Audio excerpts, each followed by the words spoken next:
Hi കൂട്ടുകാരെ, പുതിയൊരു വീഡിയോയിലേക്ക് എല്ലാവർക്കും സ്വാഗതം. അങ്ങനെ അമ്പിളിയോട് വീട്ടിൽ കയറാൻ പറയുകയാണ് കേട്ടോ ഈ പറയുന്ന അനുപമ. അങ്ങനെ അമ്പിളി പറയണേ, ഇല്ല അനു, എനിക്ക് നല്ല ക്ഷീണമുണ്ട്, കയറിക്കഴിഞ്ഞാൽ ഞാൻ ഇന്നിവിടെ നിൽക്കണം, അങ്ങനെയാണെങ്കിൽ കുഴപ്പമില്ല, ഇതിപ്പോൾ അച്ഛനും ദാസങ്കിലും എന്നോട് ഇവിടെ നിൽക്കരുത്, വീട്ടിലോട്ട് പോകണമെന്ന് പ്രത്യേകം പറഞ്ഞിട്ടുണ്ട്, അതുകൊണ്ടാണ് അനു ഞാൻ കയറാത്തത്, ഞാൻ പിന്നെ വരാം, ലച്ചുമോളെ എവിടെയെന്ന് ചോദിക്കുമ്പോഴേക്കും ലച്ചു ഓടി വരുന്നു കേട്ടോ. ലച്ചുവിനെ കാണുന്ന അനുവിന് ഒത്തിരി സന്തോഷമാവാണ്. അങ്ങനെ ലച്ചുമോളെ വാ എന്ന് പറഞ്ഞിട്ട് അമ്പിളിക്ക് സന്തോഷമാണ്, തൻ്റെ കുഞ്ഞിനെ എടുത്തിട്ട് പോവാണ്. പിന്നീട് അനുപമ പറയുന്നുണ്ട്, അമ്പിളി പറയുന്നുണ്ട്, അനു നീ ഒന്നും വിചാരിക്കേണ്ട, ഞാൻ വരാട്ടോ, എൻ്റെ ക്ഷീണമൊക്കെ മാറിയതിന് ശേഷം നമുക്ക് കാണാം, സംസാരിക്കാം, എന്നാൽ ഞാൻ പോട്ടെ, ആയിക്കോട്ടെ എന്ന് പറഞ്ഞു വിടുന്നു കേട്ടോ. പിന്നീട് ദാസങ്ങൾ മാത്രമല്ലേ ഉള്ളൂ ഇന്ന് ഹോസ്പിറ്റലിൽ, എന്തായാലും ദാസങ്ങളിനൊന്ന് വിളിച്ചു നോക്കണം, എന്നിട്ട് ഇന്ദ്രേട്ടനെ പറഞ്ഞയക്കണം എന്നൊക്കെ അനുപമ അവിടെ സംസാരിക്കുന്നുണ്ട് കേട്ടോ. ഈ സമയം ഇപ്പുറത്തെ ഇന്ദ്രനെയാണ് കാണിക്കുന്നത്. രാത്രിയിലാണ് ഇന്ദ്രൻ തൻ്റെ വീട്ടിലോട്ട് തിരിച്ചു വരികയാണ്. അപ്പോൾ സുശീല ഇറങ്ങി വരികയാണ്. ഓ, നീ മാത്രമേ ഉള്ളൂ, അത് നിൻ്റെ ഭാര്യയില്ലേ, അതോ ആ പറയുന്ന വിനയൻ്റെ മക്കളും ഇല്ലേ? അത് കേട്ട ഇന്ദ്രൻ അങ്ങ് ദേഷ്യം പിടിക്കണം. വിനയൻ്റെ മക്കളെ ഞാൻ എന്തിനു കൊണ്ടുവരണം, അവർക്ക് അവരുടേതായ വീടില്ലേ, അല്ല നീ വിനയൻ്റെ വീട്ടിൽ ചെന്നിട്ട് വലിയ ഷോ കാണിച്ചു എന്നൊക്കെ പറഞ്ഞു. വിനയൻ്റെ വീട്ടിൽ ചെന്ന് അവൻ്റെ കുട്ടികളെ പിടിച്ചു വലിക്കാൻ എനിക്ക് നാണൊന്നുമില്ലടാ, എന്തിനാണ് നീ വേണ്ടാത്ത പ്രവൃത്തി ചെയ്യുന്നത്? ഞാനതിന് നാണക്കേട് എന്താ ചെയ്തത്? ഞാൻ അങ്ങനെ ചെയ്യാനുള്ള കാരണം അത് നിങ്ങൾ കാരണമാണ്. അപ്പോഴേക്കും സത്യനെ അങ്ങോട്ടേക്ക് എത്തിയിട്ടോ, നിങ്ങൾ ഒറ്റൊരുത്തി കാരണമാണ്, എന്തിനാണ് നിങ്ങൾ ഇങ്ങനെയൊക്കെ ചെയ്യുന്നത്? നിങ്ങൾ ഒരുത്തി കാരണം ആ ഭാനുമ്മ എത്രമാത്രം വേദനിച്ചു എന്നറിയോ? ആ ഭാനുമ്മ കരയുകയാണ്. അവരുടെ മനസ്സിൻ്റെ വേദന നിങ്ങളൊന്ന് മനസ്സിലാക്കണം. കാരണം എന്തെന്ന് വെച്ചാൽ അവരൊരു വയസ്സായ സ്ത്രീയാണ്, എന്തെല്ലാം ഉപകാരങ്ങൾ നിങ്ങൾക്ക് വേണ്ടി ചെയ്തിട്ടുണ്ട്, അങ്ങനെയുള്ള സ്ത്രീയല്ലേ നിങ്ങൾ ഉപദ്രവിച്ചത്, നിങ്ങൾ ഒട്ടും ശരിയായില്ല ഈ ചെയ്തത് എന്നൊക്കെ പറയുമ്പോൾ ഉടൻ തന്നെ പറയണ, ഓ ഞാനിപ്പോൾ അതിന് മാത്രം എന്ത് ചെയ്തു എന്നാടാ ഈ പറയുന്നത്, ഇത്ര വലിയ പൊള്ളാനുള്ള സംസാരിക്കാൻ എന്നവിടെ പറയുന്നു കേട്ടോ. അപ്പോൾ ഈ സമയം പറയാണ്, നിങ്ങൾ ചെയ്ത് തെറ്റ് തന്നെയാണ്, ഒരിക്കലും ചെയ്യാൻ പാടില്ലായിരുന്നു എന്നൊക്കെ പറയുമ്പോൾ സത്യം പറയാം, അതിന് ഇവർക്ക് ഇങ്ങനെ മാഷിനെയും മാഷിൻ്റെ കുടുംബത്തെയും ദ്രോഹിക്കുക എന്നുള്ള ആ ഒരു തോന്നൽ മാത്രമേ ഉള്ളൂ. അപ്പോഴേക്കും എനിക്കത് തന്നെ ഉള്ളടാ, ഞാൻ അവൻ്റെ മക്കളെ കൊണ്ടുപോകണം എന്ന് പറഞ്ഞപ്പോൾ ഞാൻ അതിനൊരു നിങ്ങൾ വഴി തുറന്നു കൊടുത്തത് ആ ഭാനുമ്മയെ വെച്ചാണല്ലോ, അതന്നെയാണ് ഇവിടെ തെറ്റ്, നിങ്ങളങ്ങനെ ചെയ്യാൻ പാടില്ലായിരുന്നു എന്ന് ഇന്ദ്രന് പറയുകയാണ് കേട്ടോ. പിന്നീട് പറയണേ, എന്തിനാണ് നീ എൻ്റെ മക്കളെ ഇങ്ങനെ കൊണ്ടുവരാനും ഇതാക്കാനും ഒക്കെ നിൽക്കുന്നത്? അവൻ്റെ വീട്ടിൽ CCTV വെച്ചിട്ടുണ്ട്, ആ CCTVയിലെ ദൃശ്യം വെച്ച് നിന്നെ കൊടുക്കുമെന്നാണ് അവൻ പറയുന്നത്, നിന്നെ പോലീസ് സ്റ്റേഷനിൽ കയറ്റിക്കും എന്നൊക്കെ പറയുന്നത്. അവൻ്റെ മക്കളെ നീ പിടിച്ചു വലിച്ച് കൊണ്ടുപോയി എന്നവൻ വരുത്തി തീർക്കാൻ ശ്രമിക്കുകയാണ്. അത് കേട്ട ഉടനെ കൊടുത്തോട്ടെ, ഒരു കുഴപ്പമില്ല, അവൻ്റെ മൂന്നാമത്തെ മകനെ ആ ആൺകുട്ടിയില്ലേ വിജയ്, അവനെയും കൂടി ഞാൻ അവൻ്റെ കയ്യിൽ നിന്ന് പിടിച്ച് വലിച്ചു വാങ്ങും, അതോടുകൂടി ഈ പ്രശ്നത്തിനൊരു പരിഹാരമാവും. ഇത് കേൾക്കുന്ന സുശീല ഒന്ന് ഞെട്ടിയിട്ടോ, എന്തിനു കേടാടാ നിനക്ക്, മറ്റുള്ളവരെ മക്കളെ നോക്കാൻ നിനക്കൊരു മോനില്ല, പിന്നെ എന്തിനാ നീ വേറെയുള്ളവരെ നോക്കുന്നത്? അത് ഞാൻ തീരുമാനിച്ചോളാം എന്ന് പറയാൻ കേട്ടോ. അങ്ങനെ സുശീല അകത്തോട്ട് പോവാണ്. ഈ സമയം സത്യം പറയണം, വലിയ കഷ്ടമുണ്ട് ഈ അമ്മയുടെ കാര്യം എന്ന് പറയുമ്പോൾ, ഇവരെന്താ ഇങ്ങനെ ആയി പോകുന്നത്, ഇവർക്ക് ആരെങ്കിലും ഓരോ ദിവസം ഒരാളെ വേദനിപ്പിക്കണം, അത് അവരുടെ ഹോബിയാക്കി മാറ്റി വെച്ചിരിക്കുന്നു എന്നിങ്ങനെ പറയുകയാണ് കേട്ടോ. ആ സമയം ഈ വാക്കുകൾ കേൾക്കുമ്പോൾ ഇന്ദ്രൻ പറഞ്ഞ വല്ലാത്തൊരു കഷ്ടം. അപ്പോഴേക്കും സത്യം പറയുകയാണ്, മാത്രമല്ല ഇന്ദ്രേട്ട, ഇന്ന് വേറെ ഇവിടെ ഒരു പ്രശ്നം ഉണ്ടായി. എന്ത് പ്രശ്നം? അതെ, നമ്മുടെ അമ്മയില്ലേ, അമ്മ ഇന്നിപ്പോൾ സോന ഇവിടെ ഭക്ഷണം അടുപ്പത്തിട്ടിരുന്നു, അരി അടുപ്പത്തിടുന്ന സമയത്ത് അവൾ കുളിക്കാനും പോയി, ഗ്യാസ് ആണെങ്കിൽ അതിലെ വെള്ളം തൂക്കി ഓഫാകുകയും ചെയ്തു. പിന്നീട് ഗ്യാസ് ലീക്കായി ആ മനുഷ്യൻ അത് ഓഫാക്കുകയും സോനയുടെയും കുഞ്ഞിൻ്റെയും ജീവൻ രക്ഷിക്കുകയൊക്കെ ചെയ്ത്. എന്നിട്ട് നമ്മുടെ അമ്മ ചെയ്തത് എന്താണെന്നറിയോ? നമ്മുടെ അമ്മ തിളച്ച വെള്ളം അദ്ദേഹത്തിൻ്റെ കയ്യിലങ്ങ് ഒഴിച്ചു എന്ന് പറയട്ടോ. ഇതങ്ങ് കേൾക്കുന്നതിനോട് കൂടെ ഇന്ദ്രൻ പറയണത്, ഇത് എന്ത് പാപമാണ് അവർ ചെയ്യുന്നത്, ഇത് ഒരു മനസ്സിലൊരു വിഷമമുള്ളത് കൊണ്ടാണ് സോന, അവളുടെ ജീവൻ രക്ഷിച്ചത് കൊണ്ടാണ് സോന എന്നോട് പറഞ്ഞത്, അല്ലെങ്കിൽ അവൾ ഇത് മറച്ചു വെക്കാൻ ശ്രമിച്ചിരുന്നു. എന്തായാലും ഇത് വലിയ കഷ്ടമാണ്. എന്നിട്ട് അദ്ദേഹം എവിടെയെന്ന് ചോദിക്കുമ്പോൾ ഇത്രയും നേരം അദ്ദേഹത്തിനെ കൊണ്ട് പണിയെടുപ്പിക്കുകയായിരുന്നു, ഇപ്പോൾ ആ മനുഷ്യൻ കുളിക്കാൻ പോയിരിക്കുകയാണെന്ന് പറയാൻ കേട്ടോ. എന്തൊരു കഷ്ടമാണ്, മനുഷ്യന് മനസ്സമാധാനം എന്തെന്ന് അറിയാൻ പറ്റാത്തൊരവസ്ഥയിലോട്ടാണല്ലോ ഈ വീട്ടിലിപ്പോൾ പോയിക്കൊണ്ടിരിക്കുന്നത് എന്നിങ്ങനെ ഇന്ദ്രൻ പറഞ്ഞ് ഇന്ദ്രന് വളരെ വിഷമത്തോടു കൂടി നിൽക്കണം കേട്ടോ. പിന്നീട് കാണിക്കുന്നത് പ്രതിഭയാണ്. പ്രതിഭയുടെ മുഖക്കുരുവൊക്കെ മാറി നല്ല വൃത്തി വെച്ചിരിക്കുന്നു കേട്ടോ. അങ്ങനെ പ്രതിഭയാണെങ്കിലോ തൻ്റെ അച്ഛനോട് അച്ഛൻ വിവരങ്ങളൊക്കെ പറയുമ്പോൾ പ്രതിഭ ഒന്നും മിണ്ടുന്നില്ല. എന്താ മോളെ നീ എന്നോടൊന്നും തന്നെ മിണ്ടാത്ത, പിന്നെ ഞാൻ എന്താ വേണ്ടത്, ഇവിടെ ചെയ്തു വെച്ചിരിക്കുന്ന കാര്യങ്ങൾ എന്താണ്? അച്ഛന് ഇങ്ങനെയൊക്കെ ചെയ്യാൻ പാടും, എന്തിനാ അച്ഛൻ ആ വീട്ടിലോട്ട് പോയി? ഞാൻ പറഞ്ഞിരുന്നു അച്ഛനോട്, അച്ഛന് ഞാനിവിടെ മകൾ കല്യാണം കഴിഞ്ഞ് ഇവിടെ വന്ന് നിൽക്കുന്ന അച്ഛന് ബുദ്ധിമുട്ടുണ്ടെങ്കിൽ അതങ്ങ് പറഞ്ഞാൽ മതി, ഞാൻ ആ പരിഹാരം ഉണ്ടാക്കി തരാമല്ലോ, അല്ല മോളെ, വിവാഹം കഴിഞ്ഞ ഒരാൾ ഈ വീട്ടിൽ വന്ന് നിൽക്കുമ്പോൾ അത് വിഷമം ഉണ്ടാക്കും. നിൻ്റെ അമ്മയോട് ഞാൻ അവിടെ പോയത് തന്നെ പറഞ്ഞിട്ടില്ല. അങ്ങനെ പറഞ്ഞു കഴിഞ്ഞാൽ പ്രശ്നമാണ്.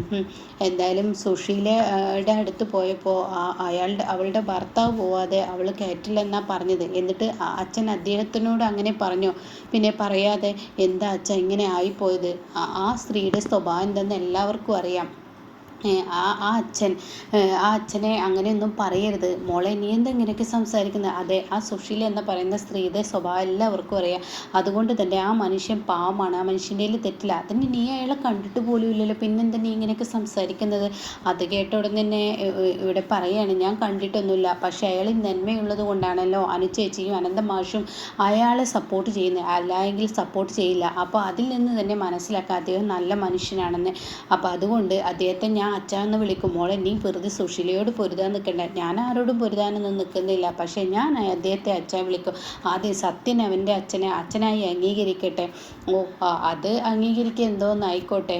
എന്തായാലും അച്ഛനിപ്പോൾ ഞാനിവിടുന്ന് പോകണം. അച്ഛൻ എന്നെ എന്താ ചെയ്യേണ്ടത്? സുശീലയുടെ വാക്കുകൾ കേൾക്കാതെയും കണ്ട് എന്നെ ആ വീട്ടിലോട്ട് കൊണ്ടാക്കി തരില്ല അച്ഛൻ ചെയ്യേണ്ടത്. മോളെ, അവളോട് പൊരുത്തി നിൽക്കാൻ പറ്റത്തില്ല. അതുകൊണ്ടാണ് സുശീല പറയുന്ന എല്ലാ നെറുകേടും ഞാനിങ്ങനെ കണ്ടു നിൽക്കുന്നത്. പിന്നെ ആ മനുഷ്യൻ ആ വീട്ടിൽ നിന്ന് ഒരിക്കലും ഭക്ഷണം കഴിക്കില്ല. ആ അച്ഛൻ അങ്ങനെ മറ്റുള്ളവരുടെ അന്നം കട്ടുതിന്നുന്ന സ്വഭാവമൊന്നും ഇല്ലയെന്നാണ് എനിക്ക് മനസ്സിലായത്. അതൊക്കെ അവരുണ്ടാക്കുന്ന കഥകളാണെന്നൊക്കെ ഇങ്ങനെ പറയാൻ കേട്ടോ. അങ്ങനെ പ്രതിഭയുടെ വാക്കുകൾ കേട്ടിട്ട് ഉടൻ തന്നെ സുധൻ എന്താ പറയേണ്ടതെന്ന് അറിയില്ല. അങ്ങനെ സുധനോട് പറയണേ, എന്തായാലും ഞാനൊരു തീരുമാനം എടുത്തിരിക്കുന്നു. ഞാൻ ആ വീട്ടിലോട്ട് തിരിച്ചു പോകും. വേണ്ട മോളെ, ഇനി ആ വീട്ടിലോട്ട് തിരിച്ചു പോകണ്ട. സുശീലയുടെ ഭർത്താവ് പോയതിന് ശേഷം പോയാൽ മതി. നിന്നെ അവളിട്ട് ദ്രോഹിക്കും. അത് കേട്ട ഉടൻ തന്നെ, ഇല്ല, എനിക്കൊന്നും ഇവിടെ നിൽക്കാൻ പറ്റത്തില്ല. എന്നോട് സത്യേട്ടന് പറഞ്ഞത് നിനക്ക് അവിടെ നിൽക്കണമെങ്കിൽ നിന്നോ, ഇങ്ങോട്ട് വന്ന അമ്മയുടെ ബുദ്ധിമുട്ടുണ്ടാവും, അത് തരണം ചെയ്ത് ജീവിക്കാൻ പറ്റുമെങ്കിൽ നീ ഇങ്ങോട്ടേക്ക് പോരെ എന്നാണ് പറഞ്ഞത്. എടി, നീ എന്തിനാ വെറുതെ ആ മനുഷ്യൻ അവിടെ ഉള്ളതല്ലേ? അതെ, ഇവിടെ ഇപ്പോൾ ആ മനുഷ്യനെ ഞാൻ അച്ഛ എന്ന് വിളിക്കുന്നത് ഒന്നും സത്യേട്ടന് പ്രശ്നമില്ല. കാരണം ഇന്ദ്രേട്ടൻ അത് പ്രശ്നമില്ലെങ്കിൽ സത്യേട്ടനും ഉണ്ടാവില്ല. എന്തായാലും ഞാൻ അനുചേച്ചിയോട് കൂടുതലായ വിവരങ്ങൾ അന്വേഷിക്കും. അതിനുശേഷമാണ് ഞാൻ ആ വീട്ടിലോട്ട് പോകണോ പോണ്ടേ എന്നുള്ള തീരുമാനം എടുക്കുക. അനുചേച്ചി അവിടുത്തെ വിവരങ്ങൾ എന്ത് പറയുന്നു അതിനനുസരിച്ച് എന്ന് പറയട്ടോ. അങ്ങനെ ഈ വാക്കുകളൊക്കെ കേൾക്കുമ്പോൾ വലിയൊരു സന്തോഷം തന്നെ തോന്നുന്നില്ല സുധന്. അങ്ങനെ സുധന് ഭയങ്കര വിഷമാവുകയാണ് കേട്ടോ. ഇതേ സമയം ഇപ്പുറത്ത് ഇന്ദ്രന് ഒരു സമാധാനം കിട്ടുന്നില്ല, ഉറങ്ങാൻ പറ്റുന്നില്ല. ഇന്ദ്രൻ ശേഖരനെ തിരഞ്ഞു വരികയാണ്. ശേഖരൻ പായെടുക്കുന്നത് കാണുമ്പോൾ ശേഖരൻ പതിയെ ശേഖരൻ്റെ അടുത്തോട്ട് എത്തിയിട്ട്, അതെ, നിങ്ങൾക്ക് ഇപ്പോൾ കുഴപ്പമൊന്നുമില്ലല്ലോ എന്നിങ്ങനെ ചോദിക്കുകയാണ്. ഞാൻ ചില കാര്യങ്ങളൊക്കെ അറിഞ്ഞു. അത് നീ അറിഞ്ഞ കാര്യങ്ങൾ മോനെ എല്ലാം സത്യമാവില്ല. ഞാൻ ഒരിക്കലും ഒരാളുടെ ഭക്ഷണം കട്ട് തിന്നില്ല, എനിക്കത് ഇഷ്ടമല്ല, ഞാൻ അങ്ങനെ ചെയ്യില്ല, ഞാൻ ഇന്നേ വരെ അങ്ങനെ ഒന്നും ചെയ്തിട്ടില്ല എന്ന് പറയുമ്പോൾ സുശീല എത്തി നോക്കുന്നു കേട്ടോ ജനലിനുള്ളിലൂടെ. അപ്പോൾ ഇന്ദ്രൻ പറയണേ, എനിക്കറിയാം നിങ്ങളങ്ങനെ ചെയ്തിട്ടില്ലെന്ന് എനിക്കറിയാമെന്ന് പറയട്ടോ. മോനെ, ഞാനങ്ങനെ ചെയ്തതല്ല, അവിടെ ഗ്യാസ് ലീക്കായപ്പോൾ അത് ഓഫ് ചെയ്യാൻ ചെന്നതാണ്, ഒരിക്കലും ഞാൻ കഴിക്കത്തില്ല. പിന്നെ നിങ്ങൾ എന്തിനാ ഈ വീട്ടിലിങ്ങനെ മാടിനെ പോലെ പണിയെടുത്തതിന് ശേഷം ഭക്ഷണം കഴിക്കാതിരിക്കുന്നത്? ഭക്ഷണം പുറത്തു നിന്ന് കഴിച്ചൂടെ? ഇവിടെ ആരും ഭക്ഷണം തരുന്നില്ലെങ്കിൽ പൈസ ഞാൻ തരാം എന്ന് പറയുമ്പോൾ ഇന്ദ്രനോട് പറയണ ശേഖരൻ, പൈസ ഒന്നും വേണ്ട, ഞാൻ മോനെ ഈ വീട്ടിൽ നിന്ന് പുറത്ത് പോവാത്തതെന്ന് പറഞ്ഞ് പേടിച്ചിട്ടാണ്. ഈ വീട്ടിൽ നിന്ന് പുറത്തിറങ്ങിയ ഒരു പക്ഷേ എന്നെ ഇങ്ങോട്ട് തിരിച്ച് കയറ്റാൻ സമ്മതിക്കത്തില്ല. അപ്പോൾ ആ ഒരു പേടിയുണ്ട്. മാത്രമല്ല പൈസ ഒന്നും എനിക്ക് വേണ്ട. കാരണം ഞാൻ ഗൾഫിൽ കുറേ കാലം നിന്നു, അത് കഴിഞ്ഞ് ലോട്ടറി കച്ചവടം ചെയ്തു, അതെല്ലാം കൂടി സമ്പാദിച്ചതിൻ്റെ 2 ലക്ഷം രൂപയുണ്ട്. ഈശ്വര, അത് കേൾക്കുന്നത് സുശീലയുടെ കണ്ണ് തള്ളിയിട്ടോ.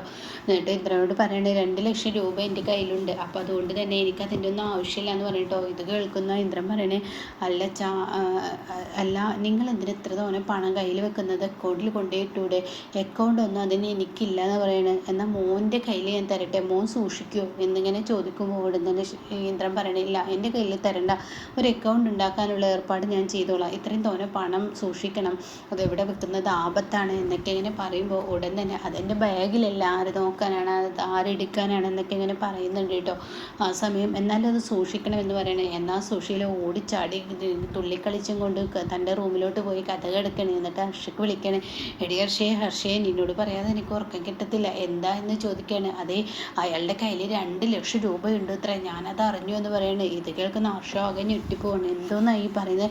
അതെ, നീ പണ്ട് പറഞ്ഞില്ലേ അയാളെ ഒതുക്കാൻ, അയാളെ കൊല്ലാൻ ഈ പറയുന്ന 2 ലക്ഷം രൂപ കിട്ടിയാൽ മതി എന്ന്. ഞാൻ പറഞ്ഞു, അത് അയാളുടെ കയ്യിലുണ്ട് എന്ന് പറയട്ടോ. ഇത് കേൾക്കുന്ന ഹർഷക്കും സമാധാനമാവുകയാണ്. പിന്നീട് വിനയനെയാണ് കാണിക്കുന്നത്.